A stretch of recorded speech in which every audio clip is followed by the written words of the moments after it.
choose to be the guardians at the gate, but there is no one else.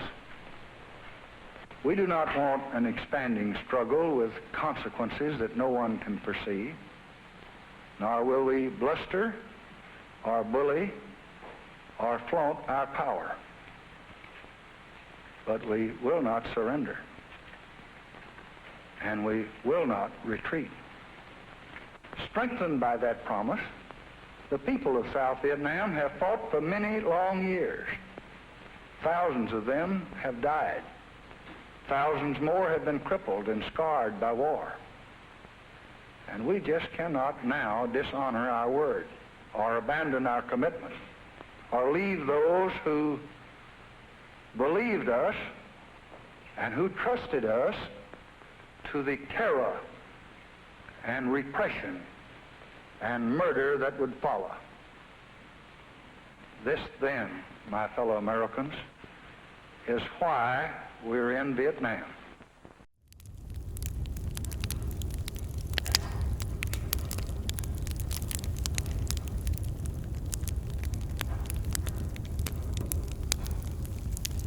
That's me with my M60 machine gun and a .45 pistol on my right hip. And we carried ammunition that way, bandolier style, because you had to displace the weight somewhat. If you carried a whole package of ammunition, it just put too much weight on one spot. But I actually carried more than that, plus the rucksack. And I weighed about 155 pounds there. I was 6'2", and by the time we got all our weight on us, we were almost carrying our weight half the time.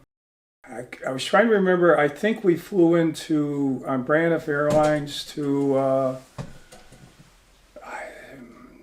Benoit, I believe.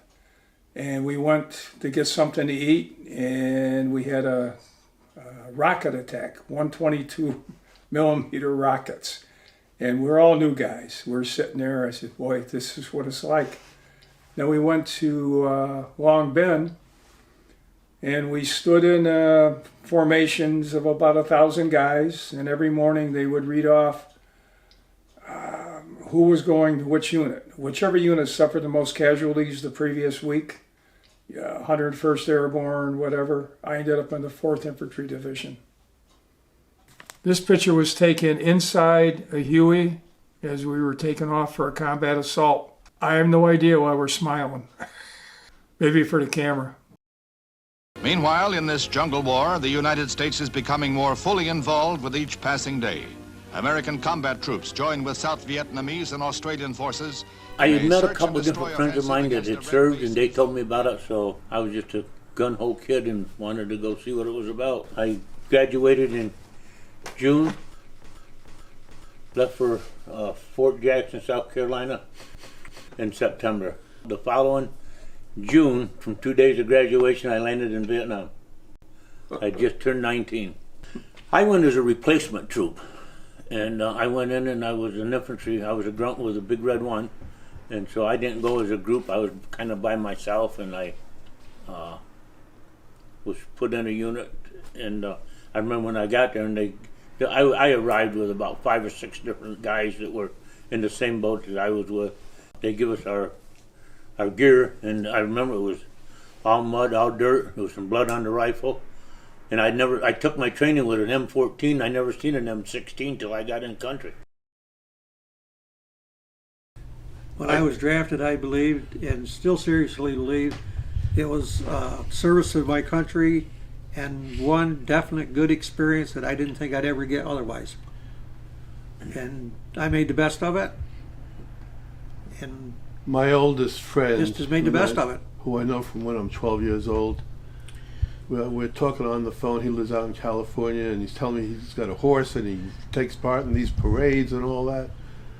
And he says to me, Kenya, I'm a patriot. I said, really? I said, Artie, you kind of forget who you're talking to. I know you from when we're 12 years old. And you may be a patriot, but you're a draft-dodging patriot.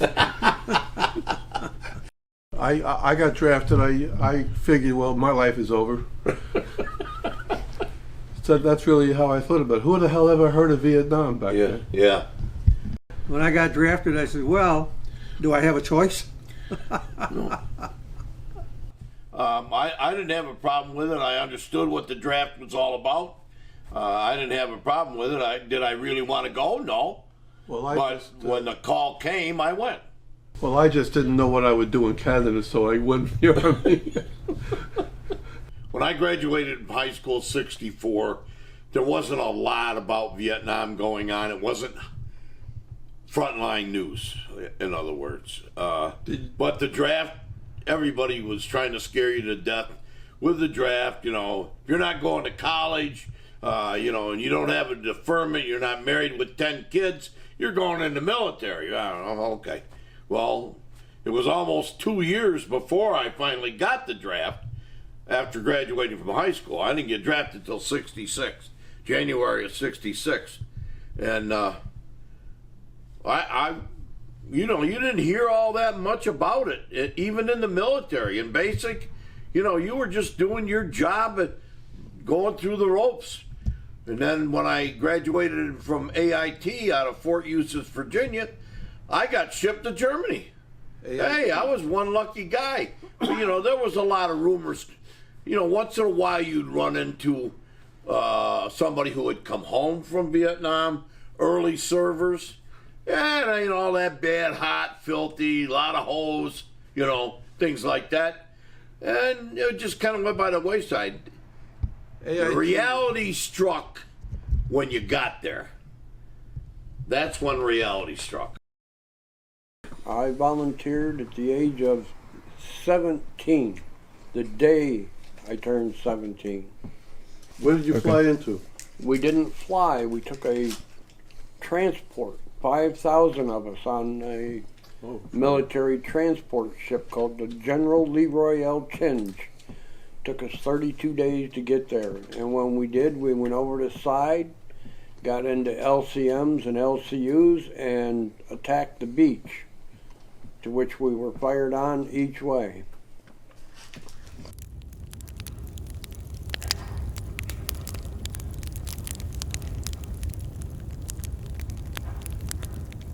I was in the field less than a week before I seen my first KIA. Guy stepped on a landmine a few feet in front of me. That was a wake-up call for me. It was, welcome to the infantry, welcome to the jungle. We lived in the jungle most of the time. We'd go out 2-3 weeks at a time. Then we'd come in for 4 or 5 days, get rested up, and then go back out. I pulled a lot of night ambushes, initiated a few of them. I didn't like that because sometimes they didn't get killed instantly and they lay there crying and you couldn't give up your position. So you just held tight until the next morning. I remember one night we were on an ambush patrol. We went out, it was actually like my first or second ambush I was ever on. And we went out and we set up in the ruins of an old village. And it was pouring down rain. And it was lightning and it light up just like daylight, right? And I remember laying in the doorway, and it was like a little step, probably an 8-inch step going into it, but there was no roof on it or anything. And that was my position. And I was supposed to watch this trail. And you could see probably 70, 80 yards in both directions. It was kind of an open clearing where this village was.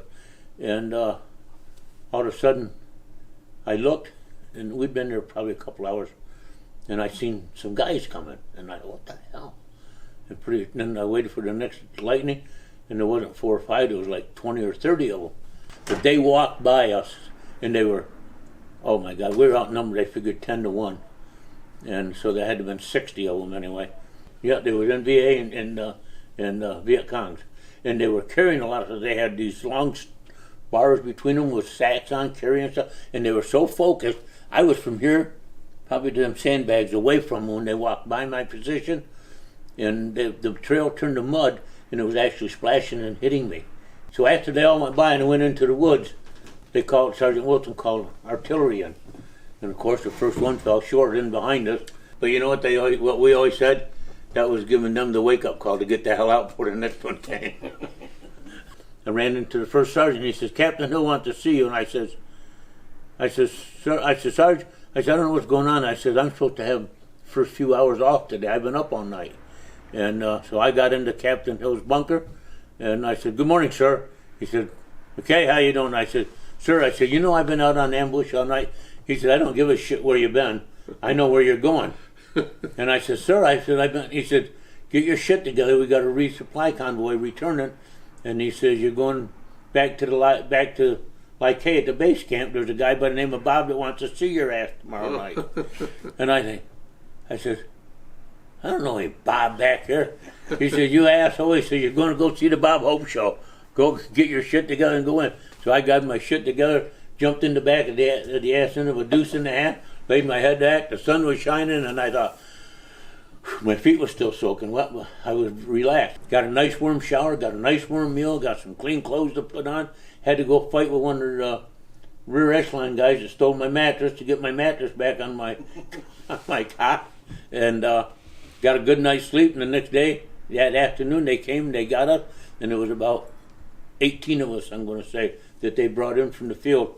And they marched us in. We got there, and there was just guys hanging off the trees and all over it. And I thought, shit, where the hell are we going to set? This place is packed. They marched us right down in the front.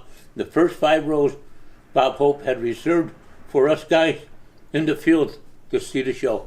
And I was the 3rd row back, 3rd guy in. It's not that I'm not, and it's just that I'm not in the mood for a boy who wants to love. I got to see Raquel Welch, almost close enough to smell her perfume.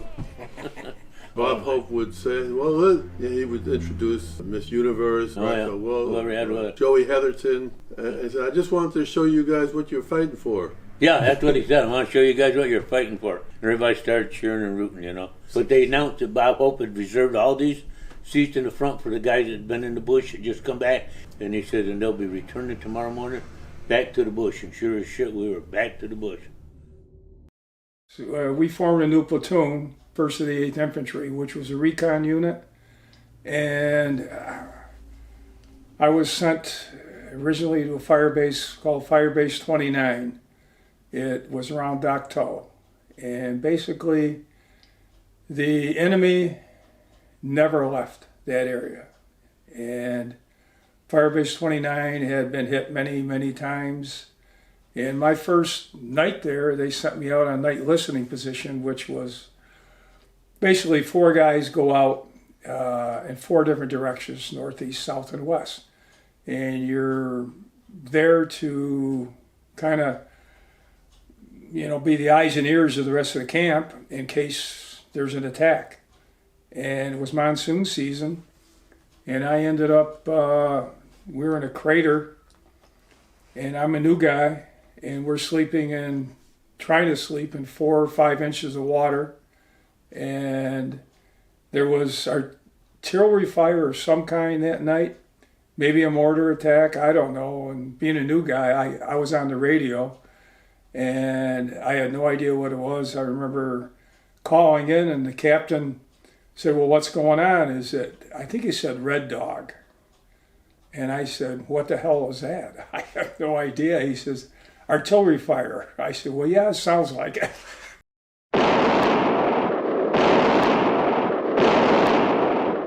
Yeah, I wound up being on a gun section with 2 8-inch howitzers. I ran into somebody that I knew from the States, and he was ready to go home, and he was a computer figuring out what shoot data to send to the guns. I meet him and I tell him, "Yeah, I'm on a gun section." He said, "You're on a gun section with everything that you know?"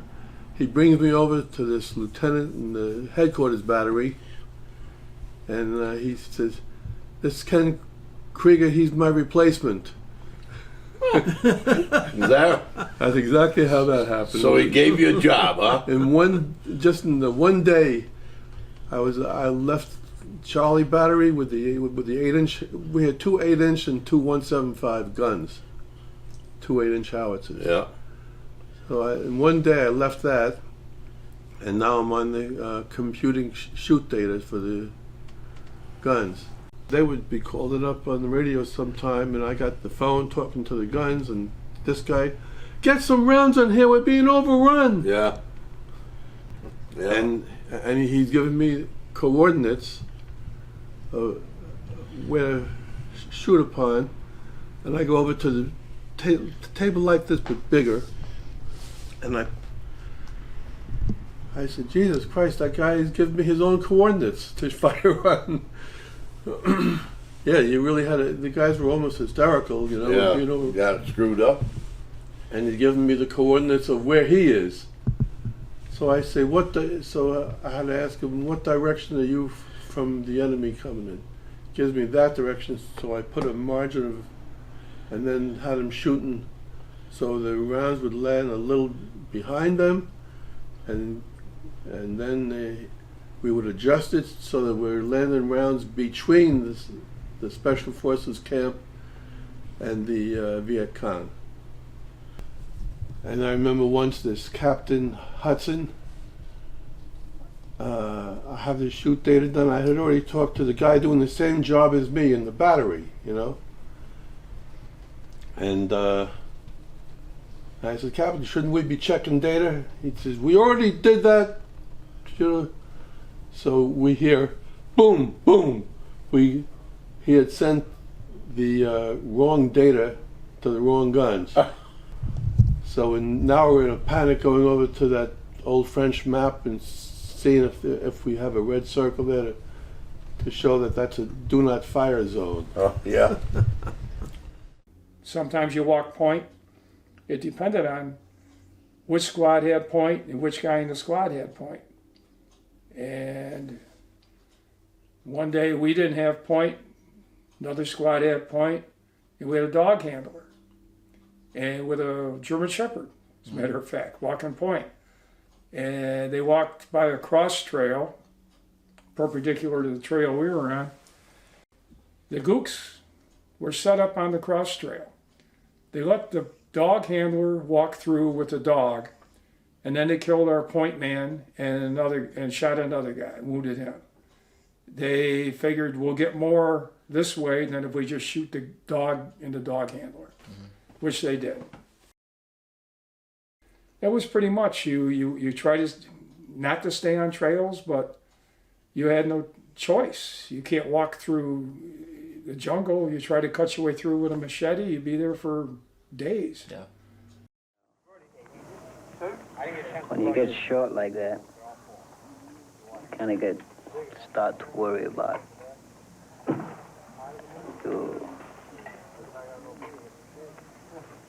you worry when you're walking down the bush.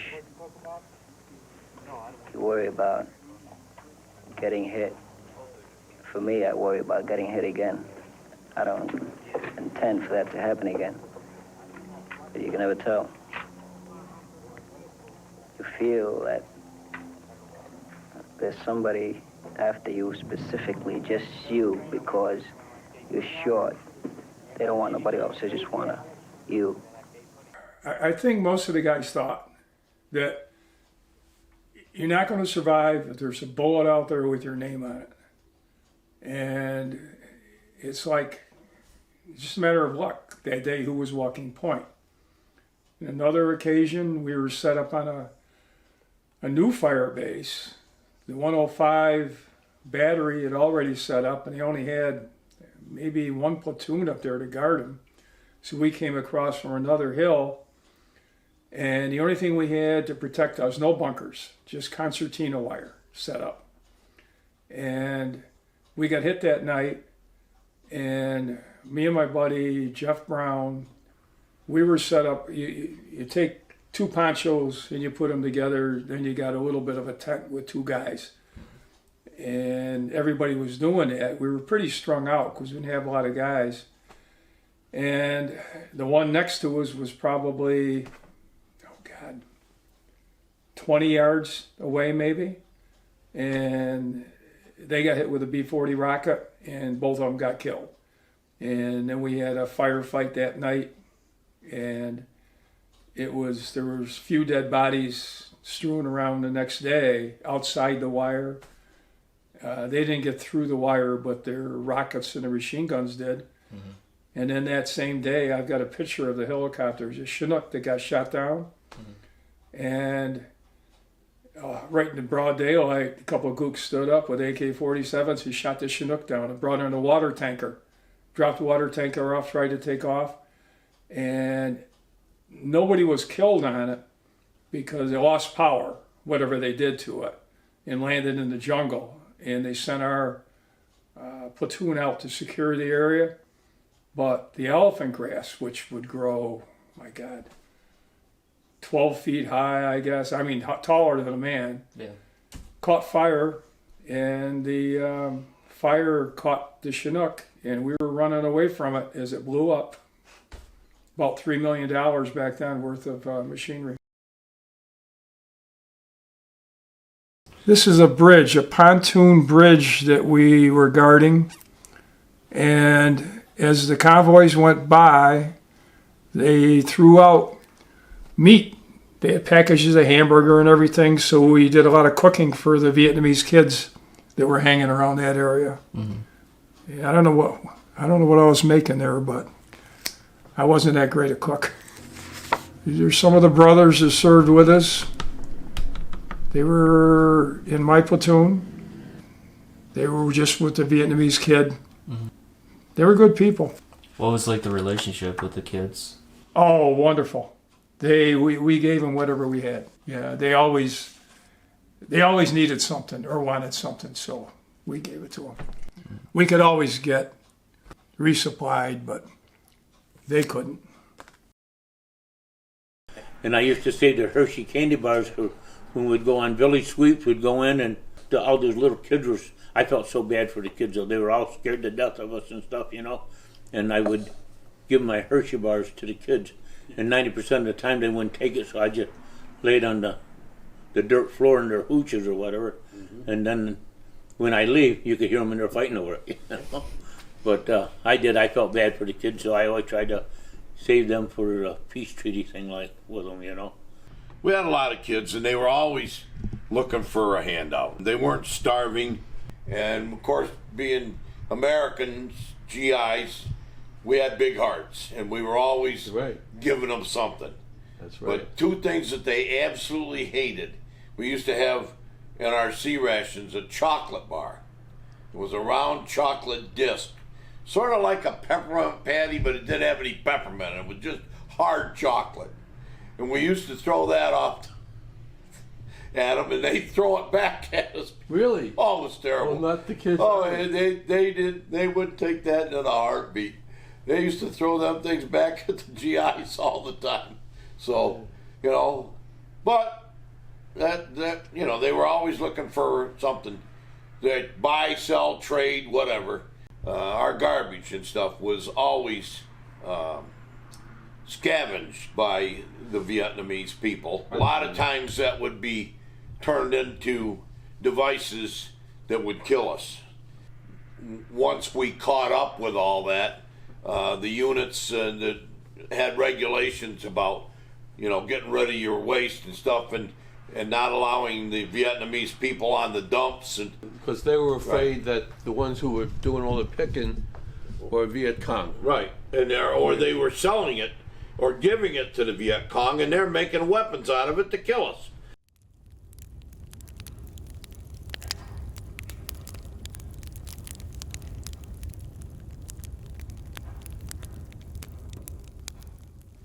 We ended up running 4-man patrols off that base for about 3 months.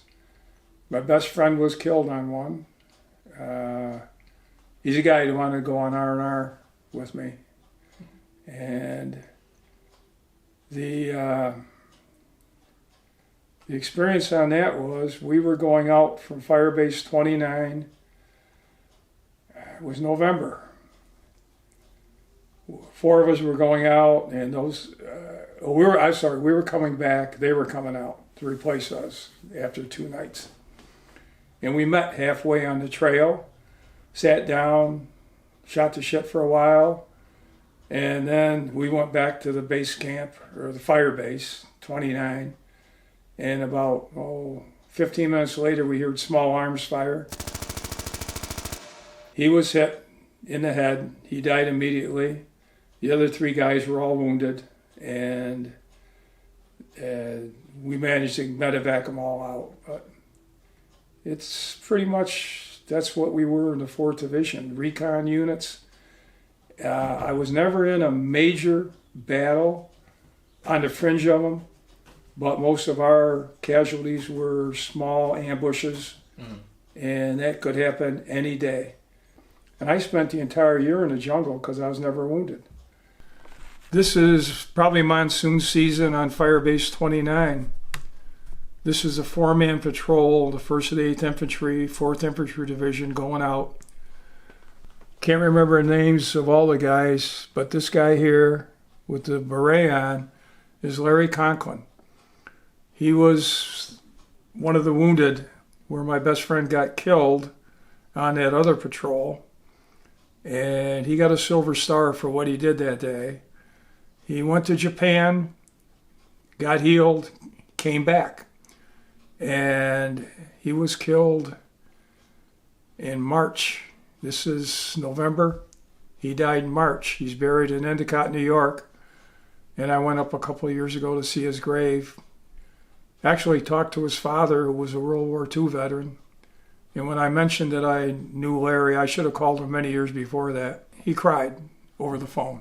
I think Larry has, 2 Silver Stars, one for each action. Okay, I'll show you this picture. The guy on the right, the kid, I think he was 18 years old. He was a nice guy, but a bit of a wise guy. And we were on a mountaintop someplace. The night listening position was out probably 100 yards. This is the hard one. I don't know who the guys were. When you were out there, you didn't talk on the radio. You did something called sit reps. You just broke squelch every half hour to let the people with the radio back with the captain know that you were still out there and somebody was awake. They weren't doing that. They sent this kid down to wake him up. And the guys weren't asleep. Their radio was broken. And they were the enemy all over the area, as we had been hit a couple times. Well, everybody thought that he went down and he would trick, trying to pretend he was the enemy, wake them up. They weren't asleep. He got killed by friendly fire. I'm having a cup of coffee the next day. He got hit, I don't know how many times. And his body was in a body bag and the helicopter was coming in. But there were a lot of friendly fire casualties. It happened all the time. I remember every morning, at least in my unit, when we got up about daylight, somebody would always say, "It looks like a good day to die." I was there for the 68 tet. I lost one of my best friends. He was walking point. He asked me to swap with him. He was supposed to went out on night ambush that night, and he came into our bunker and wanted to know if anybody would swap with him because he wasn't feeling good. And his name was Huberto Ortega. So I did, because he was a good guy, and he wouldn't have been asking if he didn't mean it. So the next morning, I was coming in from the night ambush, and I seen him. He had to walk point for the mine sweepers to take the tracks out that morning. And I seen him getting around and going out, and he kind of gave me a low hand salute. I came in through the concertina wire on the one side with 4 other guys. It was a 5-man ambush. We didn't initiate that ambush that night, even though there was a lot of movement because it was during the 68 tet. They walked right into an ambush. They didn't go 70 yards, and Huberto was cut right down. And I was so friggin' devastated when that happened. I ran. They had the tracks lined up, and everybody was just scattering. And I remember I ran, and I jumped up on the back of the tank and jabbed it, and I could see different guys running, and I could see 2 of the Viet Congs running, but I never got a shot off, and I always felt so bad. And then I was off the tank. I heard they had a KI, and I knew it was Huberto. I went out, and I was so devastated, I couldn't even help load him on the dust off when they brought the dust off. Years ago, I couldn't even talk about this, but I've had so much healing from it. When I came home, it was my bucket list to go see his mom and dad and his family, tell them what happened. And back in the 70s, you couldn't, you didn't have the internet or anything like we have today. And I wrote the San Antonio Chamber of Commerce. They never wrote me back. I called a couple of times. They never returned my call. And then I had a friend of mine that had a son in the 80s that was stationed in the Air Force in San Antonio. And he sent me a phone book.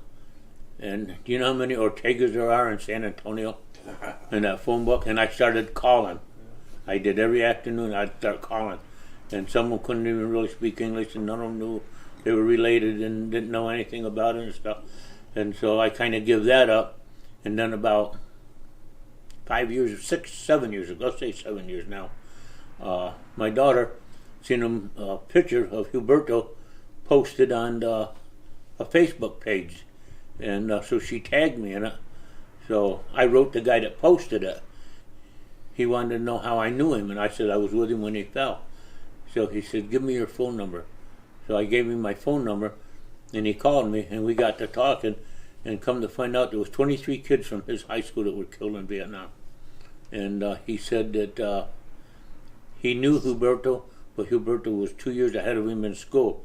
But this guy, his name was Charlie Condon, and he was a retired San Antonio police officer for the San Antonio Police Department. He was a police investigator. And he said, I will find, he has a twin sister. And I said, I knew he had a sister, but I didn't know they were twins. He never said that. Close to a year went by, and I sat there one night with my wife, and she just made us a dish of ice cream, and the phone rang, and it said, Charlie Condon, San Antonio, Texas. And I thought, holy shit. So I answered the phone, and it's Charlie. And he said, Dale, he said, I got good news. He said, I located Huberto's sister for you. I said, you're kidding. He said, no. He said, I talked to her. I told her your story. And he said, she's interested in talking to you. I said, well, I would love to talk to her. And he said, well, hang on. I'll put her on the phone. And I was devastated. I didn't know what to say. So she got on the phone. She started asking me all these questions. And I said, Maria, I said, rather than telling you what happened with your brother and stuff, I said, I would like to come to San Antonio and see you personally. So about 4 months later, 5 months, I was on a plane flying to San Antonio. And I got there, her son picked me up at the airport, and we went to her house, and we talked and stuff, and I said, you know, I said, Maria, let's do it tomorrow. I'll meet with you, and we'll do lunch or something or whatever. And she said, well, why don't we go to the cemetery? I said, I would love to. I had a friend of mine, Frank Barber, he went with me.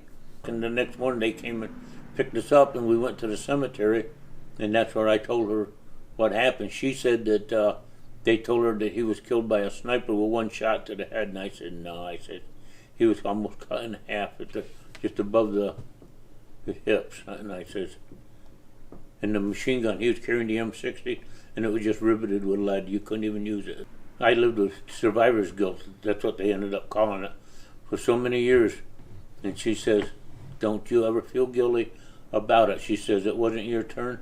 It was God's choice, and it was my brother's turn and not yours, so don't you ever feel bad about it. And she told me that right there at the foot of his grave. And I don't know, just something inside of me just changed it. And she gave me a big hug. Just a little Mexican girl, you know, hugging this big old guy. You know, I felt so different about it.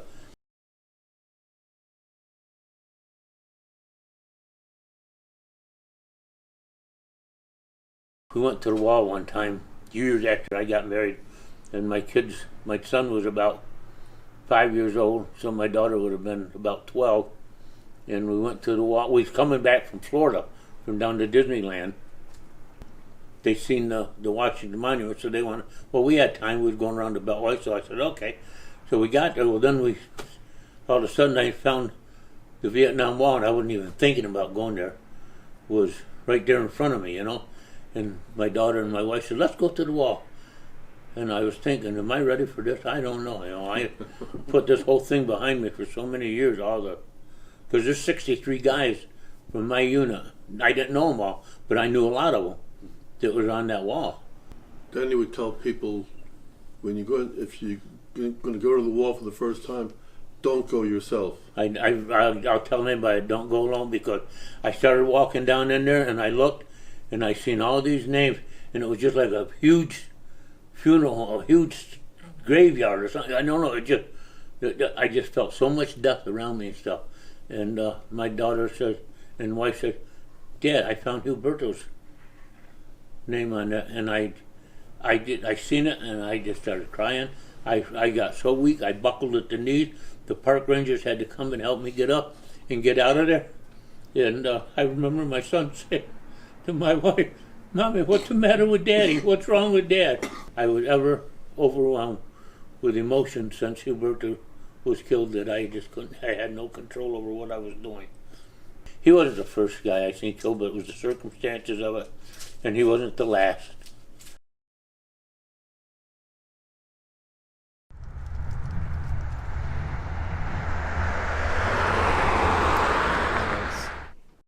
This wall represents the 32 lives that were given in the Vietnam War from Chemung County.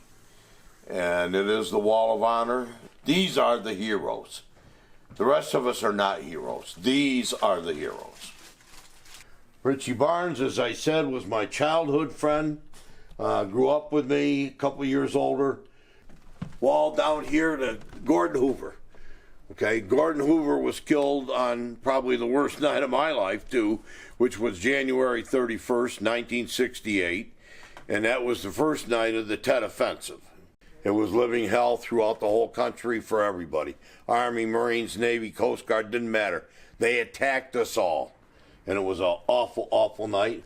Gordon Hoover, he was a gunny sergeant, United States Marine Corps, was killed up near, I believe, Ann Lock. Near the DMZ with the Marines.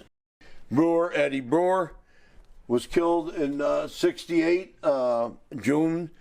Brewer Stadium at Notre Dame High School is named in his honor. Moving down the line, we go down to Carl Raymond. Carl was a Navy corpsman with the Marines in Vietnam. He was severely wounded twice. He refused his own medical care, saved 8 more Marines that day before he was actually severely wounded again and bled out and died. A true hero. He should have been a Medal of Honor recipient, in my opinion, but that's how it went down the line. Major Robert H. Schuler Jr. grew up on Comfort Hill Road, first farm in the town of Ashland. Went to Southside High School. Was a very good student and a very good athlete at the school. He went on, he did 1 year at Cornell University. He moved on down and went to the University of Maryland where he graduated, and then he went on to the Air Force and became a pilot. The aircraft at that time was probably the prominent aircraft used by the Air Force in Vietnam. It was more of an interceptor aircraft, if you will, for the bigger bomber aircraft that were going in. They jammed the radar, went after the radar sites, so they couldn't track the other aircraft coming in and blow them out of the sky with their SAM missiles, and that was part of his job. Well, his partner, his wingman, got shot down, and Major Schuler stayed in the area, circling that area to identify where his wing pilot might have landed as he parachuted from his aircraft. He was recovered, his wingman, and Major Schuler was a captain at the time. His aircraft either ran out of fuel or was shot down. They were still unsure about that, and I don't know whether they know to this day exactly what happened. He did not survive the crash. In fact, when they found his crash site in 2004, I believe it was, some of his remains were still intact with the aircraft. And so once they recovered those remains, and parts of the aircraft, positively identified it, then they had to do the DNA.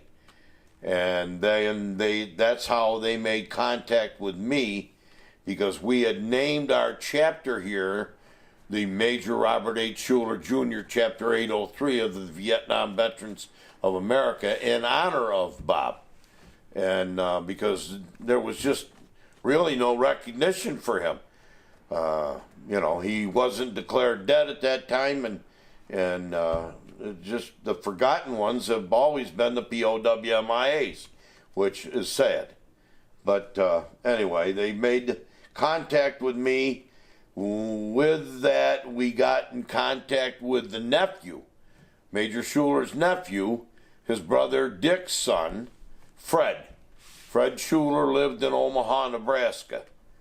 We got Fred in contact with the DOD, and then it went from there. They got a hair follicle from Major Schuler's brother, Dick, Fred's father, and they positively identified the bone fragments and stuff that they recovered from the crash site as Major Schuler, and then we brought him home in 2006 to bury him.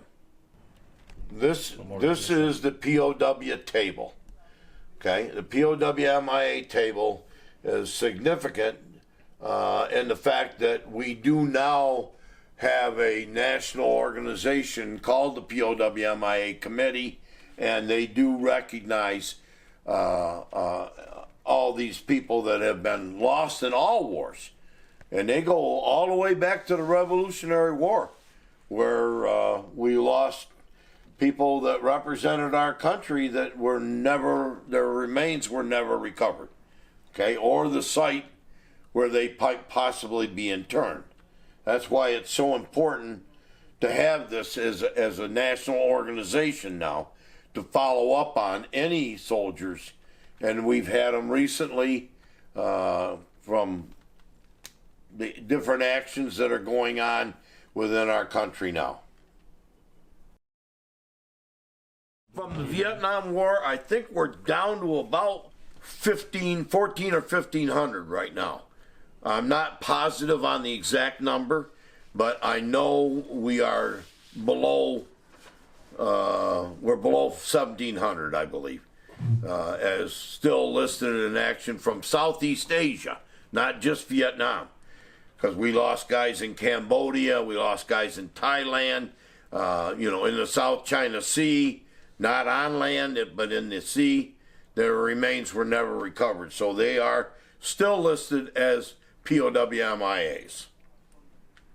So these are the 32 guys that we honor very proudly here that served our country from Chemung County and passed while in the service with our country.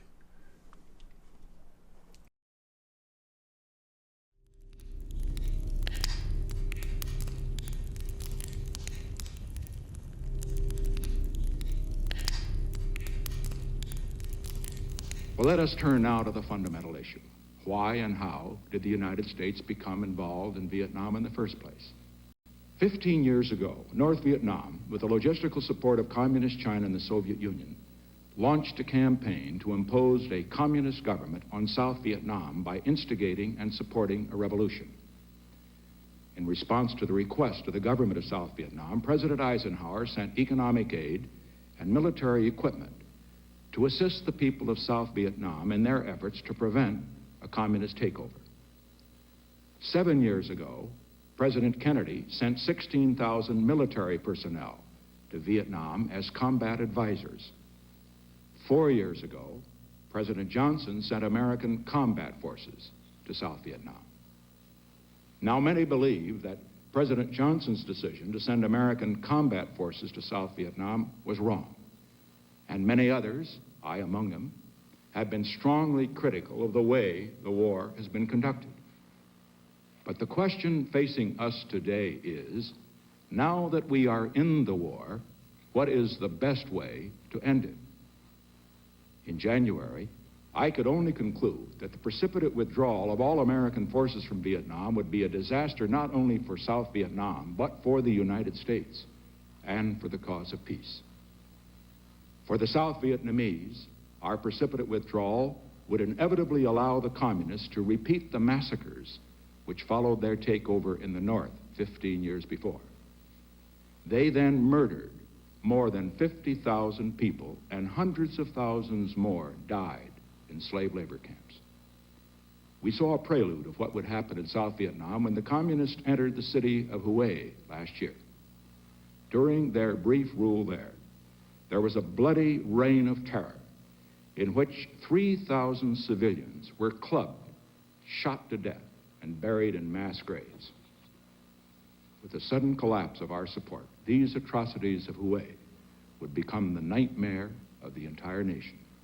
And then I was at some political thing going on, and there was an old guy there, and he was calling us baby killers. So I went over to him and I confronted him about that. I said, "Don't ever use that expression again." Yeah. Because it will not be welcomed. Right. And even though I was against the war, but I didn't like that.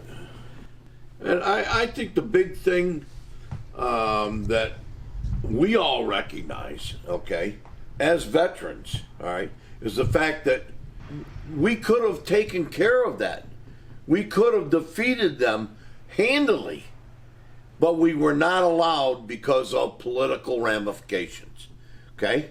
The politics got into the war to start us there through Eisenhower. Actually, it started back in 46 after the war when Truman was president. And we made a commitment to the French. I mean, the French helped us out of, what, 2 or 3 wars? And then we helped them out of 2 big wars, and all of a sudden it was a tit for tat sort of thing, in my opinion. Okay, we had to help the French. Okay, they wanted to recolonialize after World War II their colony, which they'd had since the 1800s, okay, of the Republic of Vietnam. They were making money off that, and it was all about the buck. And when the war ended, they wanted their colony back, so, you know, they had control. And the Vietnamese people wanted their own control. Ho Chi Minh came to the United States before he ever became communist indoctrinated and asked for help to unite the country and be Vietnamese ruled. But we turned them down. We said, no, we're going to continue to support the French. And Ho Chi Minh was their George Washington as far as they were concerned. Certainly. Yep. Did I hate the guy? I didn't hate Ho Chi Minh. Hell, I didn't even know the guy. But you know what? When I came home from Vietnam and I got out of the service, one of the things that really upset me a lot was that people called us the baby killers and why were we in Vietnam and blah, blah, blah, blah. We were there because we supported our country, the United States of America. And the politicians that were running our country turned us on to the Vietnamese people to stop the spread of communism. We went, most of us went, and we did our job. You know, we all had feelings about it one way or another, but we all went and did our job. I have asked for this radio and television time tonight for the purpose of announcing that we today have concluded an agreement to end the war and bring peace with honor in Vietnam and in Southeast Asia. The following statement is being issued at this moment in Washington and Hanoi. At 12:30 Paris time today, January 23, 1973, the agreement on ending the war and restoring peace in Vietnam was initialed by Dr. Henry Kissinger on behalf of the United States and Special Advisor Lee Duc-Tho on behalf of the Democratic Republic of Vietnam. The agreement will be formally signed by the parties participating in the Paris Conference on Vietnam on January 27, 1973, at the International Conference Center in Paris. The ceasefire will take effect at 2400 Greenwich Mean Time, January 27, 1973. The United States and the Democratic Republic of Vietnam express the hope that this agreement will ensure stable peace in Vietnam and contribute to the preservation of lasting peace in Indochina and Southeast Asia. Within 60 days from this Saturday, all Americans held prisoners of war throughout Indochina will be released. There will be the fullest possible accounting for all of those who are missing in action. During the same 60-day period, all American forces will be withdrawn from South Vietnam. The people of South Vietnam have been guaranteed the right to determine their own future. Now that we have achieved an honorable agreement, let us be proud that America did not settle for a peace that would have betrayed our allies, that would have abandoned our prisoners of war, or that would have ended the war for us but would have continued the war for the 50 million people of Indochina. Let us be proud of the 2.5 million young Americans who served in Vietnam, who served with honor and distinction in one of the most selfless enterprises in the history of nations. And let us be proud of those who sacrificed, who gave their lives, so that the people of South Vietnam might live in freedom, and so that the world might live in peace. Did we do anything there besides lose a lot of guys? We didn't accomplish anything because we didn't finish it. We left. And we left badly to have those Vietnamese people that helped us out hanging on skids of helicopters trying to get out.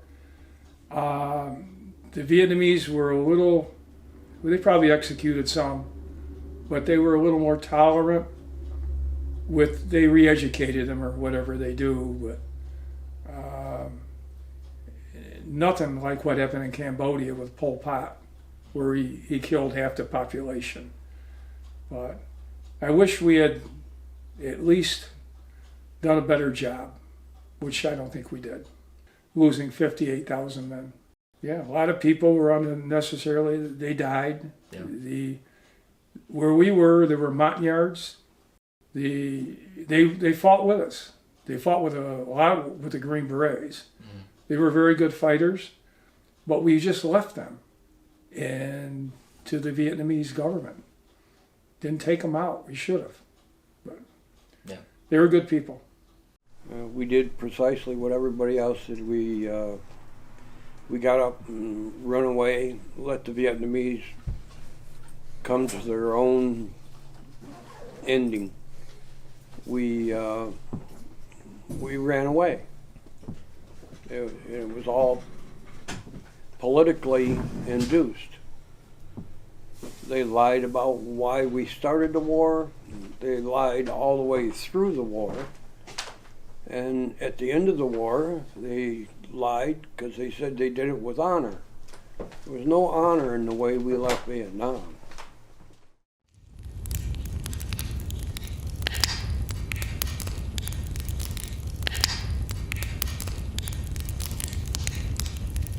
But we left there with our tails between our legs. And we didn't like that. No. That isn't how it's supposed to have been. And then we come home, and we didn't get any heroes greeting. Not that we were looking to be heroes, but we certainly didn't get a welcome home. Very little support or very little recognition did we get as an individual.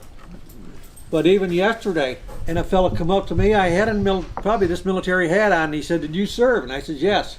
And he says, "Thank you so much." But I appreciate it. We get that a lot now. We do. You know, I mean, that's great that the country's finally recognizing those of us that did serve did a job that our country asked us to do. Guy would come over to me because I'm wearing a hat like that or something and said, "Thank you for your service." Right. The first time that happened, I'm like, yeah. It's the same thing. Right. I don't think we belong there. I never will.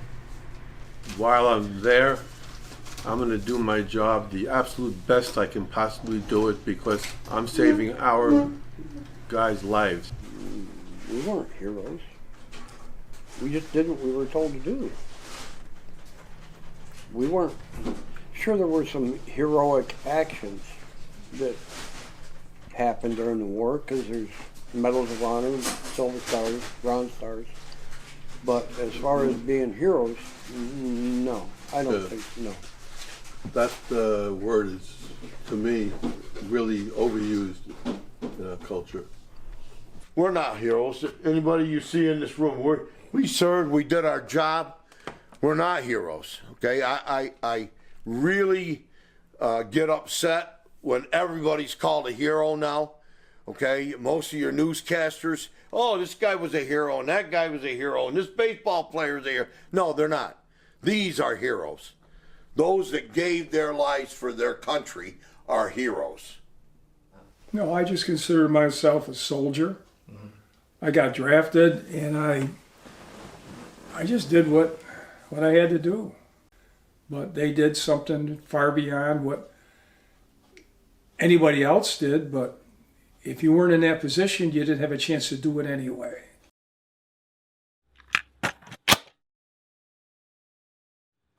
How did you get involved with Operation Babylift?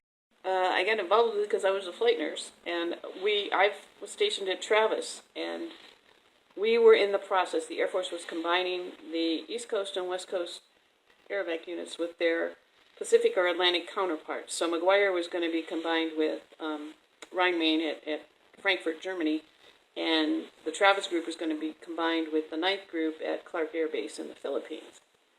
And so I happened to be the alert nurse that day.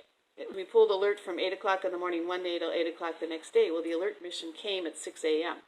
We didn't know what the mission was, which is not unusual in aerovac on urgent missions. You just get told you're doing a mission. Normally, the medical crew director gives a briefing to the aircraft commander, and the aircraft commander gives a briefing to the medical crew director. Now, on an aerovac mission, there are really 2 people in charge, depending on what the nature of is going on.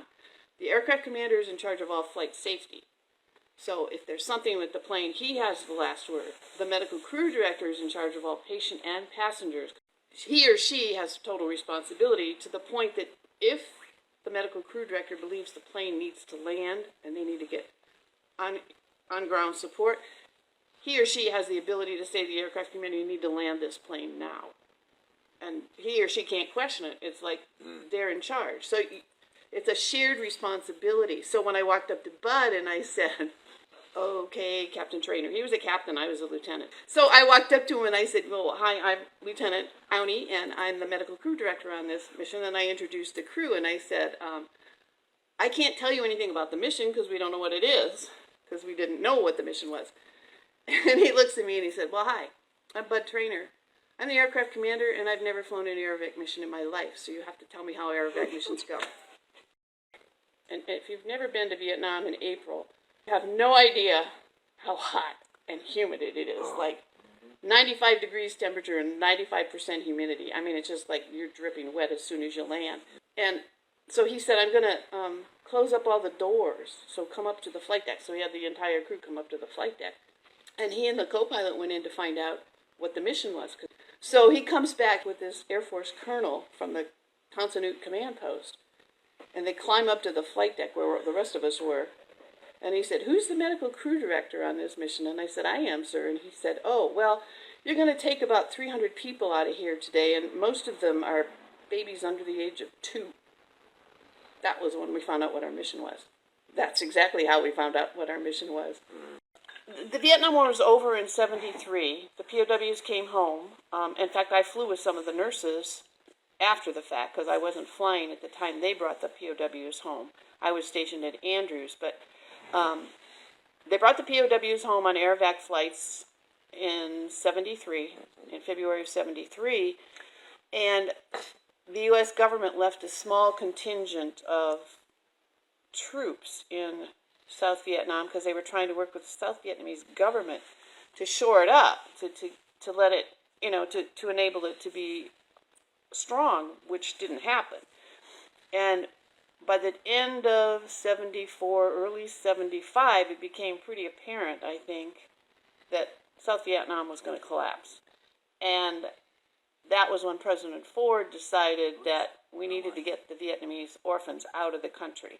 The North Vietnamese were already in Saigon, because when we went in, we could see all the ground fire, and they knew the Viet Cong and the North Vietnamese were already in Saigon, and people were trying to get out of the city. I mean, it was just total chaos everywhere, and it was no different at the airport. So why'd the plane crash? You feel like talking about it?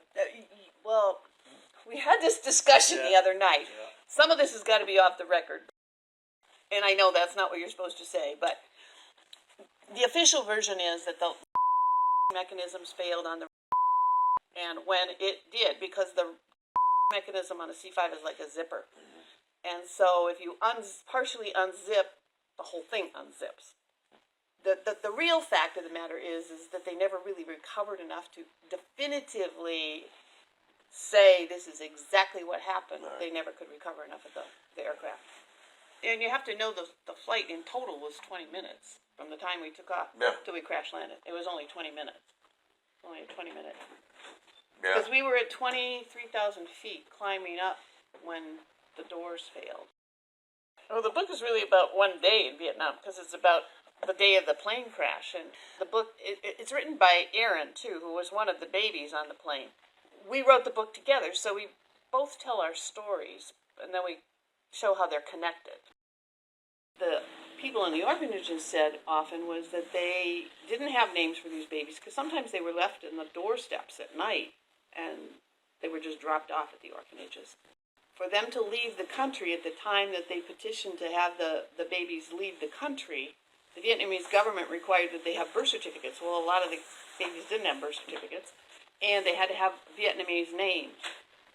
I think she was a wealthy Vietnamese lady, got blank birth certificates from the government, and they sat there at night writing out, making up names and birthdays based on how old they thought the baby was, and then they gave them a Vietnamese name. So those even aren't their real names. When I taught at flight school, the students would say to me, did you ever try to find them? And I said, there's no way. I said, because of their names, you would never be able to figure out how to find them. But she found me. That's how we got in touch, because there was no way I could have found any one of them.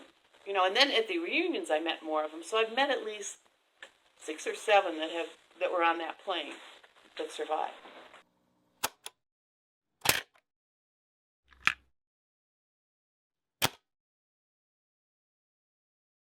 Youth is not for pleasure, but for heroism. When I seen that on the tombstone of Richard Elliott, it just tore me apart. His mom, that was her quote when she buried her son. I don't think there was truer words ever spoken about youth and heroism. That's what it's all about.